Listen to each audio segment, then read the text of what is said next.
Hello नमस्कार दोस्तों, स्वागत है आप लोगों का सिविल्स एजुकेशन पीसीएस में। आज के वीडियो में हम लोग को करना है सेकंड वीक ऑफ जनवरी का करंट अफेयर्स। ये हम लोग यूपी पीसीएस प्री 2025 के लिए कर रहे हैं और आरओ के लिए कर रहे हैं। ठीक है, आरओ 2023 का जो परीक्षा अभी पेंडिंग में है, तो इन दोनों परीक्षाओं के लिए हम लोग यहाँ से अक्टूबर 2024 से कवर कर रहे हैं करंट अफेयर्स। ठीक है, चैनल प्लेलिस्ट पर जाइएगा तो वहाँ पर यूपी पीसीएस और आरओ 2025 करंट अफेयर्स के नाम से इस टाइटल से प्लेलिस्ट मिल जाएगी। तो वहाँ पर मैं अपडेट करता जाता हूँ ये सारे वीडियोज़ करंट अफेयर्स के। ठीक है, चलिए फर्स्ट वीक जो था कहाँ तक था।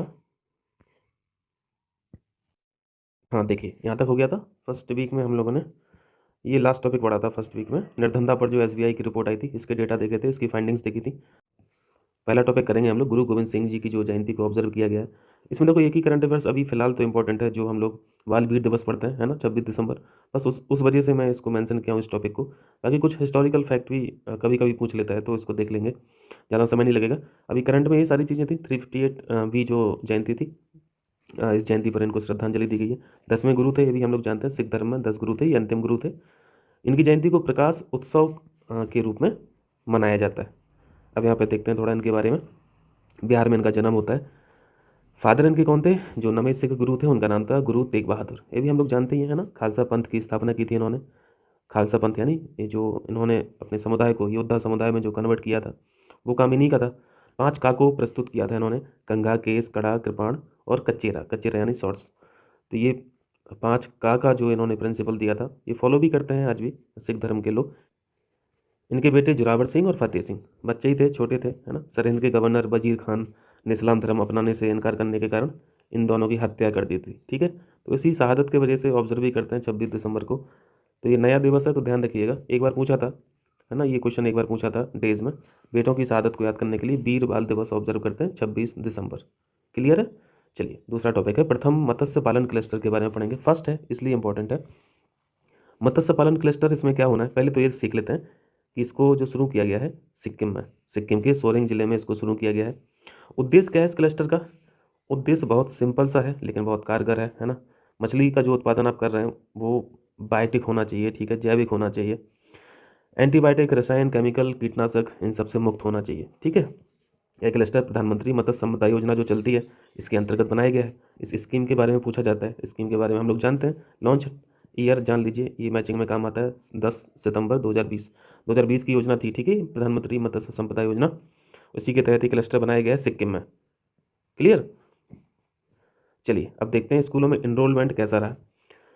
Unified district information system for education, ये तो इसका फुल फॉर्म हो गया, शिक्षा के लिए एकीकृत जिला सूचना प्रणाली रिपोर्ट अभी लॉन्च की गई है मिनिस्ट्री ऑफ एजुकेशन के द्वारा। तो यहाँ पे बस नामांकन देखा जाता है, कितना घटोतरी है कितना बढ़ोतरी है, फाइंडिंग देख लेंगे, तो इसको ध्यान रखिएगा। सरकारी स्कूलों में नामांकन में 5.59% की गिरावट आई है।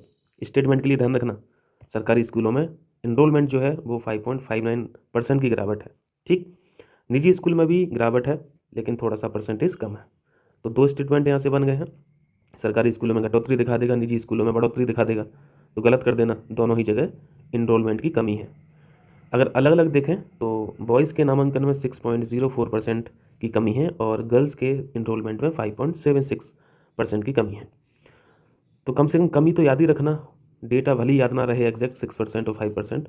अगर स्टेटमेंट में पूछेगा तो एक मतलब पॉसिबिलिटी रहती है कि वो डेटा ना पूछे, सिर्फ कमी और वृद्धि करके इस तरीके से लिख के वो स्टेटमेंट पूछ लेगा। सबसे ज़्यादा गिरावट देखिए बिहार में, सबसे ज़्यादा गिरावट है इनरोलमेंट में, उसके बाद उत्तर प्रदेश में कमी है और फिर महाराष्ट्र में। ठीक है, इसरो के नए चेयरमैन बता दीजिए जल्दी से। डॉक्टर वी नारायण, ठीक है, एस सोमनाथ पहले थे, इनका स्थान लेंगे। देखते हैं डब्ल्यूटीओ के बारे में। हाल ही में 30वीं वर्षगांठ इसकी मनाई गई।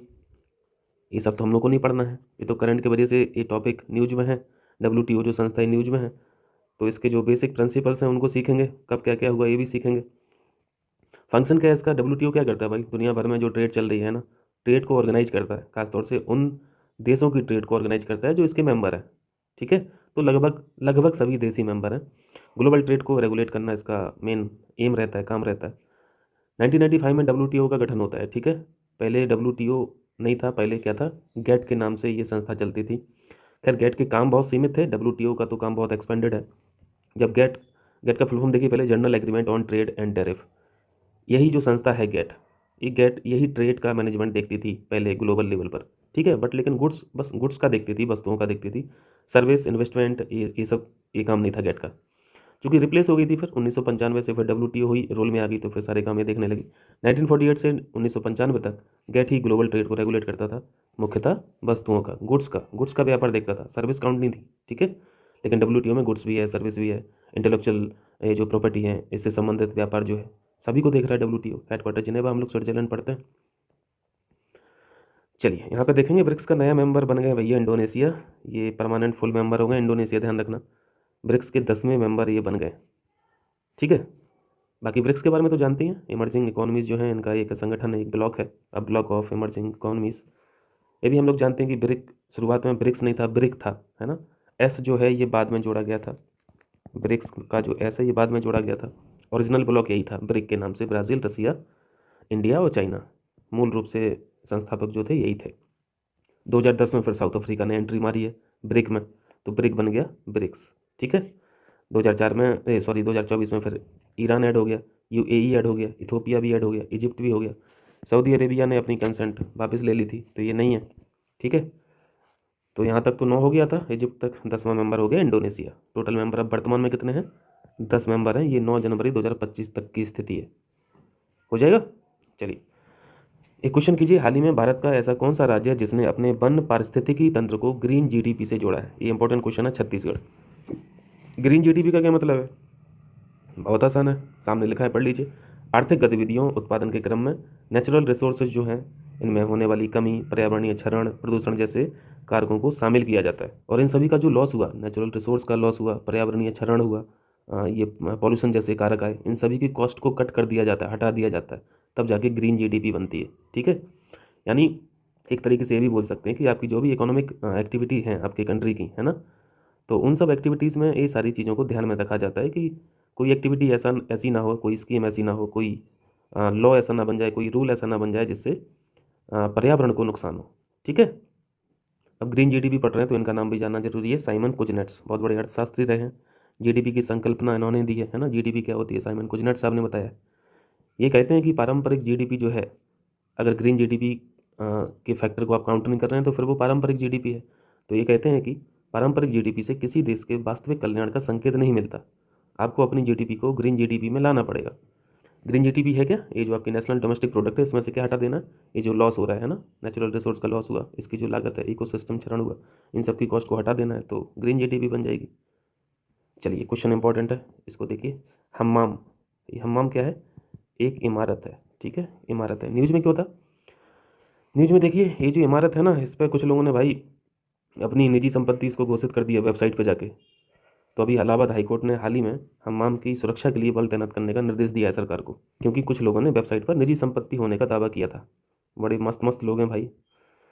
बाकी हम्माम के बारे में जानिए, यहाँ से क्वेश्चन पूछा जा सकता है।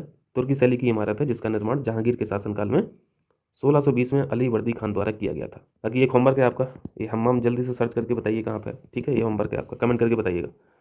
इस एक्ट को भी ध्यान रखें, प्राचीन स्मारक तथा पुरातत्व स्थल एवं अवशेष अधिनियम 1958, प्राचीन स्मारक तथा पुरातत्व स्थल एवं अवशेष अधिनियम 1958। चलिए क्वेश्चन कीजिए, अभी हाल ही में सेब्डा लिंका को अमूर्त सांस्कृतिक विरासत सूची में शामिल किया गया, यह किस देश से संबंधित है? ये कहाँ पे है? बोस्निया और हर्जेगोविना में। ये है क्या सेब्डा लिंका? ये शहरी लोकगीत है, पारंपरिक शहरी लोकगीत है वहाँ का, बाल्कन ब्लूज के नाम से भी इसे जाना जाता है। ये अभी शामिल किया गया है अमूर्त सांस्कृतिक विरासत सूची में, ठीक है। उदास शहरी प्रेम गीत एक तरीके से है।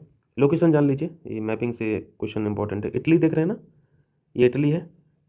एड्रियाटिक सी भी देख रहे हैं, उसके राइट साइड में जाएंगे तो आपको ये लैंड पार्ट दिखेगा, क्रोशिया दिख रहा है ना, ये क्रोशिया है, ये सर्बिया है, और बीच में ये फंसा हुआ है बोस्निया और हर्जेगोविना, ये लोकेशन है, ठीक है। चलिए, वन नेशन वन सब्सक्रिप्शन क्या है भाई? एक राष्ट्र और एक सदस्यता। अभी 1 जनवरी 2025 को शुरू किया गया इस स्कीम को। ये वन सब्सक्रिप्शन वाली जो बात हो रही है, ये बेसिकली इनके लिए है, शोधकर्ताओं के लिए है। ये जो रिसर्च के स्टूडेंट हैं या फिर रिसर्च इंस्टीट्यूशन जो होते हैं, उनके लिए जर्नल्स पेपर की ज़रूरत पड़ती है ना, शोध पेपर जिसे बोलते हैं हिंदी में। तो शोध पेपर को एक्सेस करना इतना आसान नहीं होता है। तो इस स्कीम के तहत या फिर इस इनिशिएटिव के तहत इनका एक्सेस जो है, जर्नल्स पेपर का जो एक्सेस है, शोध पेपर का जो एक्सेस है, यानी पहुंच जो है वो आसान हो जाएगी इन सभी के लिए जो रिसर्च से जुड़े हुए स्टूडेंट हैं या फिर इंस्टीट्यूशन है। लेटेस्ट ई जर्नल्स यानी नवीनतम शोध लेख और शैक्षिक पत्रिकाओं तक सबकी पहुंच सुनिश्चित करना है, ये लक्ष्य है इसका, जिससे वैज्ञानिक अनुसंधान और नवाचार को बढ़ावा मिल सके। रिसर्च स्टूडेंट हों या फिर टीचर हों, शोधकर्ताओं को विभिन्न क्षेत्रों में वैल्यूएबल जो ई पेपर्स हैं या फिर जर्नल पेपर्स हैं या फिर पत्रिकाएं हैं, इनकी उपलब्धता हो सके। ठीक है, ये पर्पज है। देखें, हाल ही में भारत का पहला गिलास ब्रिज कहाँ खोला गया है? कन्याकुमारी, तमिलनाडु में। ओके, चलिए, यहाँ से क्वेश्चन बनने के चांसेस हैं। ग्रीन आर्मी क्या है ये? चूँकि यूपी से भी बिलोंग कर रही है ये न्यूज़, तो और भी इम्पोर्टेंट है। वाराणसी के देवरा में एक ग्रुप है, महिलाओं का ग्रुप है, दृढ़ निश्चयी महिलाओं का एक समूह है। ये काम क्या करते हैं? ये देखिए, काम इनका बहुत ज़बरदस्त है। यह समूह नशीले पदार्थों और जुए के खिलाफ जागरूकता बढ़ाते हैं, लड़की के जन्म को त्यौहार के रूप में सेलिब्रेट करते हैं, ठीक है, और दहेज प्रथा के खिलाफ आवाज़ उठाते हैं। ये ग्रुप का काम है, महिलाओं का ग्रुप है।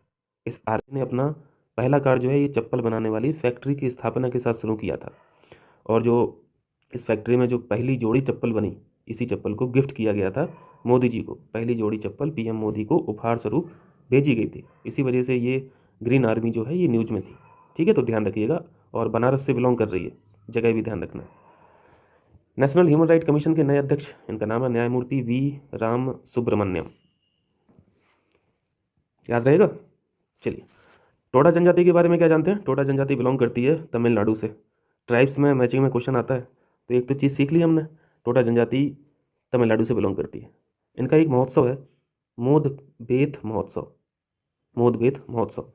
तमिलनाडु में टोडा ट्राइब्स के द्वारा यह महोत्सव मनाया जाता है। बाकी मैं टोडा जनजाति के लिए ही बस मेंशन किया हूँ, क्योंकि ये अपने आप में बड़ी विचित्र ट्राइब है। सबसे पुराने द्रविड़ जातीय समूह में से एक ये जनजाति मानी जाती है। नीलगिरी पहाड़ियों की एक पशुपालक जनजाति है। ठीक है, ये सेपरेट भी पूछे गए क्वेश्चन कई बार टोडा के बारे में स्टेटमेंट में। चलिए, अभी हाल ही में आपातकाल की घोषणा हुई है एक कंट्री में, वो भी सामूहिक हिंसा में वृद्धि के कारण। सामूहिक हिंसा में वृद्धि के बाद आपातकाल की घोषणा की गई है, और किस कंट्री में? त्रिनिदाद और टोबैगो देश में। मैपिंग से भी क्वेश्चन इंपॉर्टेंट है भाई, है ना। कहाँ पे है बताएंगे? चलिए मैप पे दिखा देंगे अभी। त्रिनिदाद और टोबैगो जो है एक ही कंट्री है, ठीक है। दो आइलैंड है छोटे छोटे से, एक बड़ा आइलैंड है उसका नाम त्रिनिदाद है, एक छोटा सा आइलैंड है उसका नाम टोबैगो है, लेकिन कंट्री एक ही है। कैपिटल क्या है इसकी? Port of Spain. Caribbean sea देख रहे हैं, जमाइका देख रहे हैं, और अगर आप साउथ अफ्रीकन कंट्रीज़ की बात, साउथ अमेरिका कॉन्टिनेंट की बात करें तो आप वेनेजुएला देख रहे होंगे। वेनेजुएला के जस्ट ऊपर देखेंगे तो आपको ये आइलैंड्स दिखेंगे छोटे छोटे। कुल जनसंख्या सिर्फ 15 लाख है भाई यहाँ पे, और देश की कुल जनसंख्या में भारतीय प्रवासी 42%। मजे की बात देखिए, आधे तो वहाँ पे इंडियंस हैं। भारत की यूपीआई प्लेटफॉर्म को अपनाने वाला पहला देश भी है। ये थोड़ा जियोग्राफिकल लोकेशन देखिए, वेनेजुएला दिख रहे हैं, साउथ अमेरिका कॉन्टिनेंट में आइए, वेनेजुएला आपको दिखता है। ठीक है, मैं छोटा सा मैप बना दे रहा हूँ तो आपको आइडिया लग जाएगा। ये है ना, ये वेनेजुएला यहाँ पे। अब यहाँ पे देखिए, इस लोकेशन को देखना है, ठीक। तो ये जो आपको दो आइलैंड्स दिख रहे हैं, ये हिस्सा ये है त्रिनिदाद, और ये छोटा सा आइलैंड है टोबैगो। ये उसकी कैपिटल है, पोर्ट ऑफ स्पेन। नेक्स्ट देखिए, इस पर तो मेंस का क्वेश्चन भी हम लोग करेंगे, ठीक है, क्योंकि ये बहुत इंपॉर्टेंट टॉपिक है, क्वेश्चन पूछा जाएगा। भारत और अमेरिका रक्षा और परमाणु सहयोग। अभी अमेरिका के एनएसए यानी जो नेशनल सिक्योरिटी एडवाइजर होते हैं हर कंट्री के, अमेरिका के एनएसए ने भारत का दौरा किया है, तो यहाँ पे तमाम वार्ता हुई हैं और कुछ इनिशिएटिव भी लिए गए, उन्हीं को हम लोग को जानना है। असैन्य परमाणु सहयोग जो है, इसमें क्या बात हुई है? अमेरिका ने भारत अमेरिका असैन्य परमाणु समझौता लागू करने के लिए अमेरिकी परमाणु रिएक्टरों की आपूर्ति जैसे प्रतिबंध हटाने की घोषणा की है, तो बहुत अच्छी बात है। और इस वार्ता में क्या बात हुई है? एक डिवाइस का नाम है सोनोबॉय, इसको ध्यान रखिएगा, सोनोबॉय एक डिवाइस है जो जल के भीतर खतरे का पता लगाती है।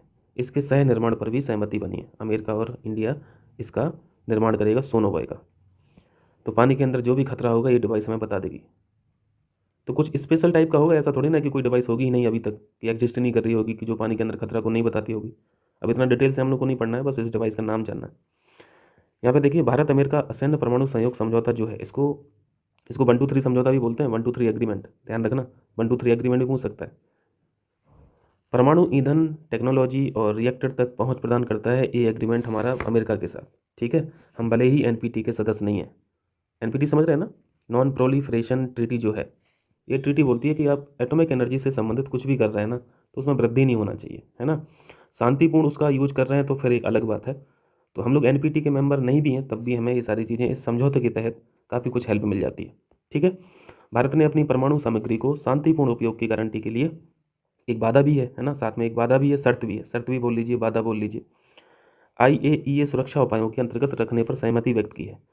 हमारे बहुत से परमाणु रिएक्टर ऐसे हैं जो अंडर सर्विलांस रहते हैं किसके, IAEA के, ये जो इंटरनेशनल एटॉमिक एनर्जी एजेंसी है।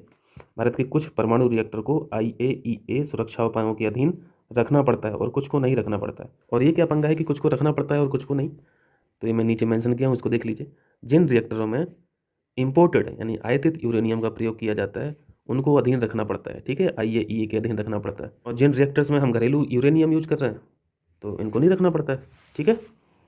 ये एक बार मेंस में पूछा था, UPSC मेंस में पूछा, UPSC प्रीलिम में पूछा था, ध्यान रखिएगा। हेनले पासपोर्ट अभी अपडेट हुआ है, हेनले पासपोर्ट इंडेक्स 2025। 2024 में भाई हम 80 पे थे, 2025 में 85 में आ गए, पीछे खिसक गए। शीर्ष स्थान इन्हीं का रहता है, सिंगापुर का, दूसरे जापान है, सबसे निचला स्थान है पाकिस्तान और यमन का संयुक्त रूप से, ठीक है। इसमें 3 फैक्ट याद रखना है बस। ये देखिए चक्रवात डिके लेडी, इसको हम लोग अभी पढ़े थे शायद फर्स्ट वीक ऑफ जनवरी के करंट अफेयर्स में पढ़े थे। इस क्षेत्र के बारे में भी आपको बताया था। मायोटे, मायोटे कहाँ पे, ये मायोट पढ़ लो, मायोटे पढ़ लो। मायोट है ये, आप मोजाम्बिक चैनल देख रहे हैं, हिंद महासागर देख रहे हैं, वहीं पे मैंने आपको मैप बना के भी दिखाया था। फर्स्ट वीक ऑफ जनवरी का जो करंट अफेयर्स था उसमें PDF में है, पेड ग्रुप वाले जो हैं उनको प्रोवाइड कर रहा हूँ, तो वो देख लेंगे वहाँ से। बाकी मैं आप लोगों के लिए अगर समय मिलेगा तो मैं इमेज डाल दूंगा। वैसे पिछले वीडियो में तो दिखाया ही था ना, हिंद महासागर में स्थित फ्रांसीसी क्षेत्र, हिंद महासागर में स्थित, ये ज्योग्राफी पॉइंट ऑफ व्यू से भी याद रखना भाई, है ना, लोकेशन पूछा जा सकता है। मायोटे के बारे में, मायोटे को प्रभावित किया, चलिए ठीक है। इससे पहले भी चक्रवात चीडो ने इस क्षेत्र को प्रभावित किया था, ठीक है। चलिए बाकी मायोटे के बारे में पहले भी डिस्कस हो चुका है, फिर से रिवाइज करा दे रहे हैं। मोजाम्बिक चैनल के पास स्थित एक आइलैंड है, ठीक है। और 1943 में फ्रांस ने मायोट को कॉलोनी बनाया था, 1843 में। और मायोट पर अभी भी पेरिस से शासन किया जाता है, यानी ये फ्रांस के अधीन है। विश्व हिंदी दिवस कब मनाते हैं, 10 जनवरी को ऑब्जर्व करते हैं।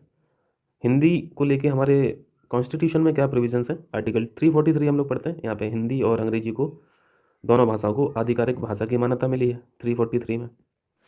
चलिए इसको देखिए, बहुत इंपॉर्टेंट टॉपिक है, इसमें अभी कुछ न्यू डेवलपमेंट हुए हैं, वही हम लोगों को सीखना है, बाकी चीज़ें पुरानी हैं। एक करंट अफेयर्स तो यही है कि हाल ही में उड़ीसा ने आयुष्मान भारत प्रधानमंत्री जन आरोग्य योजना को ज्वाइन करने का यहाँ पे मन बनाया है, मतलब वो राज्य बन गया, शामिल ज्वाइन कर लिया, इस स्कीम को ज्वाइन कर लिया। इसमें है क्या क्या क्या चीज़ें, एक तरह से क्या है, हेल्थ इंश्योरेंस स्कीम है। जो हम लोग बहुत बेसिक सा फैक्ट जानते हैं वो ये जानते हैं कि भैया हर फैमिली को 5 लाख रुपए हर साल प्रति फैमिली मिलती है, हेल्थ कवर है इसमें, ठीक है, हेल्थ कवर है। 2018 में लॉन्च हुआ है और ये केंद्र प्रायोजित स्कीम है, ठीक है। 60-40 का रेशियो है, 60% सेंट्रल गवर्नमेंट कंट्रीब्यूट करती है और 40% स्टेट।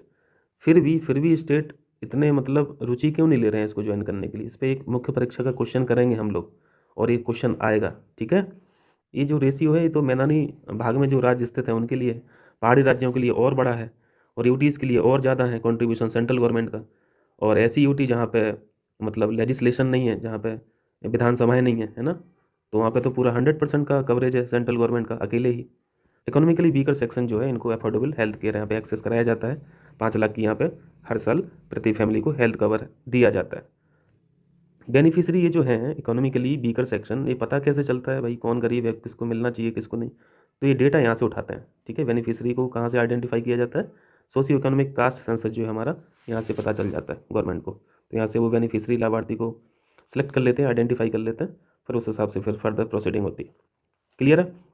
अब यहाँ पे जो नया डेवलपमेंट हुआ, सिर्फ इसी की वजह से मैं स्कीम को यहाँ पे मेंशन किया हूँ कि 2024 में हर एक बुजुर्ग को शामिल कर लिया गया है जिसकी उम्र 17 वर्ष या फिर इससे अधिक है। 17 वर्ष या इससे अधिक आयु के सभी सीनियर सिटीजन्स को कवर कर लिया गया। ये नई चीज़ें आपको पढ़ने के लिए इस स्कीम में। क्लियर है। तो ये हो गया हम लोगों का सेकेंड वीक ऑफ जनवरी, है ना, सेकेंड वीक ऑफ जनवरी 2025। मिलेंगे फिर थर्ड वीक में। PDF तो यार अभी तैयार कर रहा हूँ, अभी कितना तारीख हो गया, आज 15 है ना, तो 14 तक मैंने कवर करा दिया है, अब 15 से 21 में मिलेंगे, ठीक है। बहुत बहुत शुक्रिया आप लोगों का, थैंक यू।